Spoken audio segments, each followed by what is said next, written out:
वह सुंदरी किसे मिलेगी। यमुना के किनारे धर्मस्थान नामक एक नगर था। उस नगर में गणाधिप नाम का एक राजा राज करता था। उसी में केशव नाम का एक ब्राह्मण भी रहता था। ब्राह्मण यमुना के तट पर जप तप किया करता था। उसकी एक पुत्री थी जिसका नाम मालती था। वह बड़ी रूपवती थी। जब वह ब्याह के योग्य हुई तो उसके माता पिता और भाई को चिंता हुई। संयोग से एक दिन एक ब्राह्मण अपने किसी यजमान की बारात में गया था और भाई पढ़ने गया था। तभी उनके घर में एक ब्राह्मण का लड़का आया। लड़की की माँ ने उनके रूप और गुणों को देखकर उससे कहा कि मैं तुमसे अपनी लड़की का ब्याह करूंगी। उधर ब्राह्मण पिता को भी एक दूसरा लड़का मिल गया और उसने उस लड़के को भी यही वचन दे दिया। उधर ब्राह्मण का लड़का जहाँ पढ़ने गया था वहाँ वह एक लड़के से यही वादा कराया। कुछ समय बाद बाप बेटे घर में इकट्ठे हुए तो देखते क्या है कि वहाँ एक तीसरा लड़का और मौजूद है। दो उनके साथ आए थे। अब क्या हो, ब्राह्मण, उसका लड़का और ब्राह्मणी बड़े सोच में पड़े। दैवयोग से हुआ क्या कि लड़की को सांप ने काट लिया और वह मर गई। उसके बाप, भाई और तीनों लड़कों ने बड़ी भाग दौड़ की। जहर झड़वाने वालों को बुलाया पर कोई नतीजा न निकला। सब अपनी अपनी करके चले गए। दुखी होकर वे उस लड़की को शमशान में ले गए और क्रियाक्रम कर आए। तीनों लड़कों में से एक ने तो उसकी हड्डियां चुन ली और फकीर बनकर जंगल चला गया। दूसरे ने राख की गठरी बांधी, वहीं झोपड़ी डालकर रहने लगा। तीसरा योगी होकर देश देश घूमने लगा।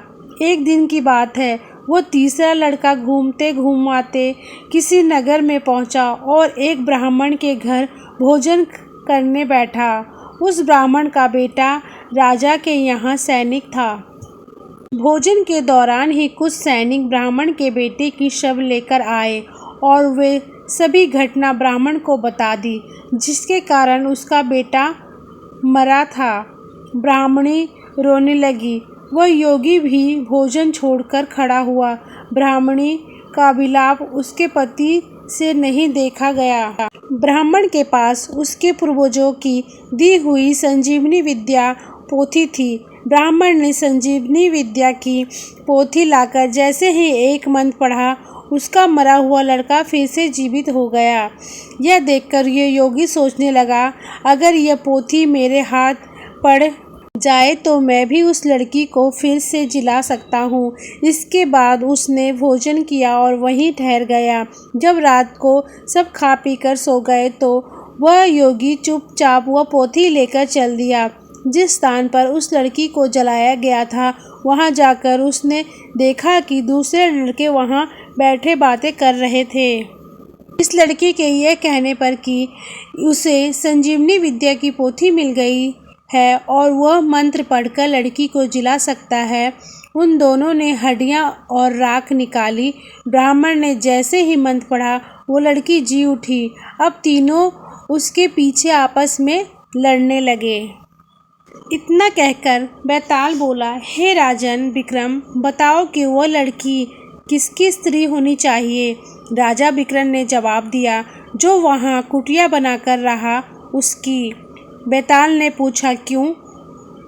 राजा विक्रम बोले, जिसने हड्डियाँ रखी वह तो उसके बेटे बराबर हुआ।